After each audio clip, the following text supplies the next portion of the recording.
उसने एक मांगने वाले को झट से कुछ निकाल कर दे दिया।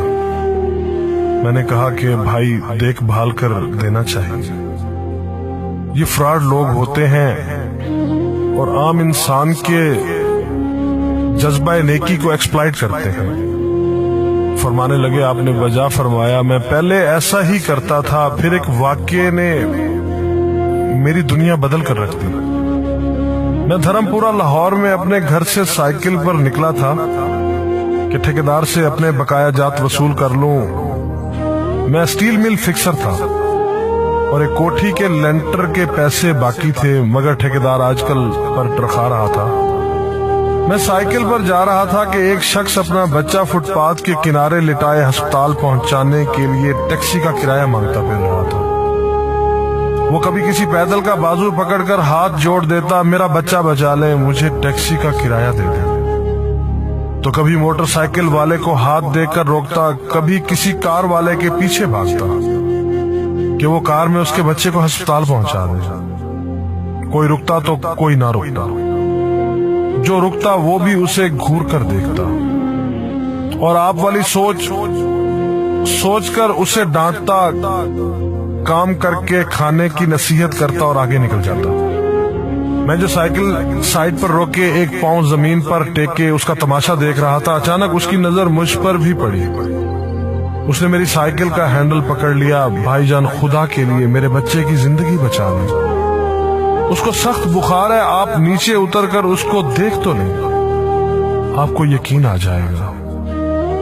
आप देंगे तो शायद किसी और को भी एतबार आ जाए, मगर मैं भी आपकी तरह सोच रहा था। फिर जिस जारहाना अंदाज में उसने मेरी साइकिल का हैंडल पकड़ रखा था, लगता था कि इधर मैं साइकिल से उतरा और उधर वो साइकिल पकड़कर भाग जाएगा।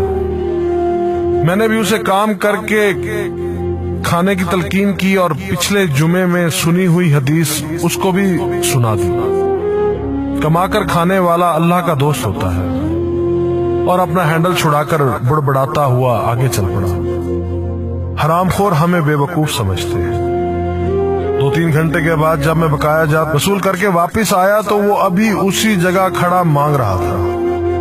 बच्चे को अब वो सड़क के पास ले आया था और उसके चेहरे से कपड़ा भी उठा रखा था। वो धाड़े मार मार कर रो रहा था। अब वो बच्चे के कफन दफन के लिए मांग रहा था। मैंने साइकिल को रोककर पांव से नीचे टेका और मैयत के चेहरे की तरफ देखा। फूल की तरह मासूम बच्चा जिंदगी की बाजी हार गया था। मेरे रोंगटे खड़े हो गए। मैंने जेब में जो कुछ था बकाया जात समेत सब बगैर गिने निकाल कर बाहर फेंका, और इससे पहले कि उसका बाप मेरी तरफ मुतवज्जे हो, साइकिल उस तेजी से चलाकर भागा गोया सारे लाहौर की बलाएं मेरे पीछे लग गई हों। मैं घर पहुंचा तो मेरा बुरा हाल था। थोड़ी देर बाद मुझे बुखार ने आ घेरा। बुखार भी कुछ ऐसा था गोया मेरे सारे गुनाहों का कफारा उसी बुखार से होना था। घर वाले मुझे अस्पताल के लिए लेकर निकलते और मैं चारपाई से छलांग लगा देता। मुझे अस्पताल नहीं जाना था। मैं उसी बच्चे की तरह एड़ियां रगड़ रगड़ कर मरना चाहता था।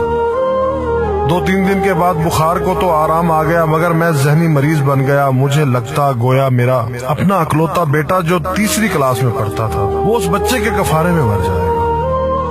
मैंने बच्चे का स्कूल जाना बंद कर दिया। बीवी के बार बार इसरार के बावजूद मैं बच्चे को स्कूल तो क्या दरवाजा खोलने भी नहीं जाने देता था।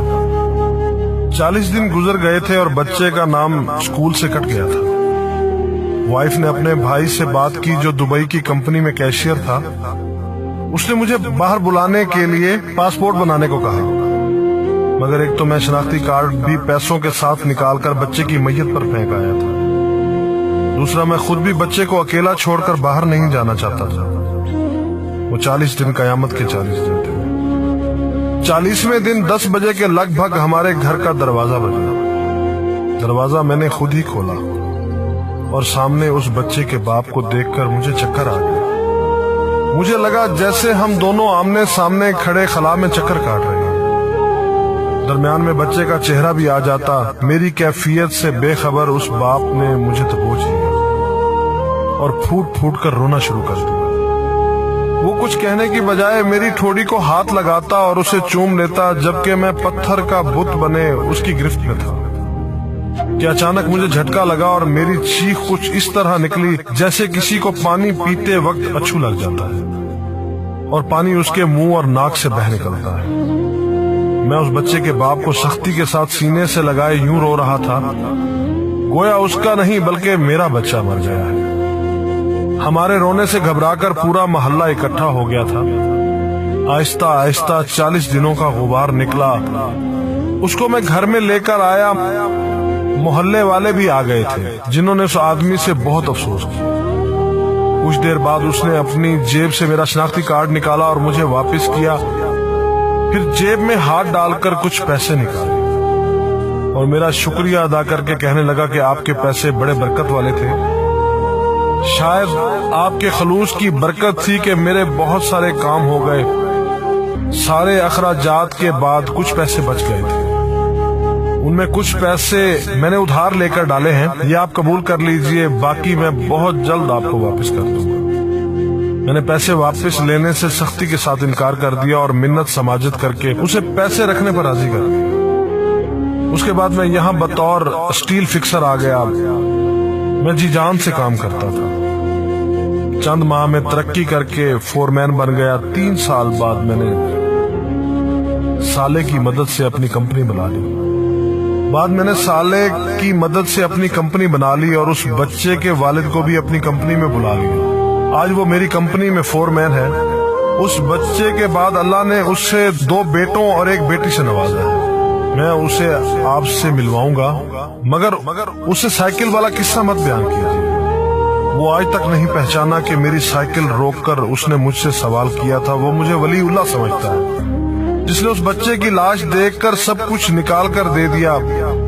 قاری صاحب، اس دن کے بعد میں کسی کو خالی ہاتھ نہیں لوٹاتا۔ قاری صاحب، اس دن کے بعد میں کسی کا ہاتھ خالی نہیں لوٹاتا۔ تھوڑا سا دینے سے نہ وہ امیر ہوتا ہے اور نہ میں غریب ہوتا ہوں۔ بس دل کو تسلی ہوتی ہے کہ میں اس بچے کا خون بہا ادا کر رہا ہوں۔ رہ گئی لوٹنے کی بات، تو قاری صاحب ہمیں کون نہیں لوٹتا؟ جوتے والا ہمیں لوٹتا ہے، کپڑے والا ہمیں لوٹتا ہے، سبزی اور گوشت والا ہم کو لوٹتا ہے۔ اتنا لوٹنے کے بعد اگر کوئی ہمیں اللہ کے نام پر لوٹ لے تو شاید حشر میں ہماری نجات کا سامان ہو جائے کہ یہ بندہ میری خاطر میرے نام پہ لوٹتا رہا۔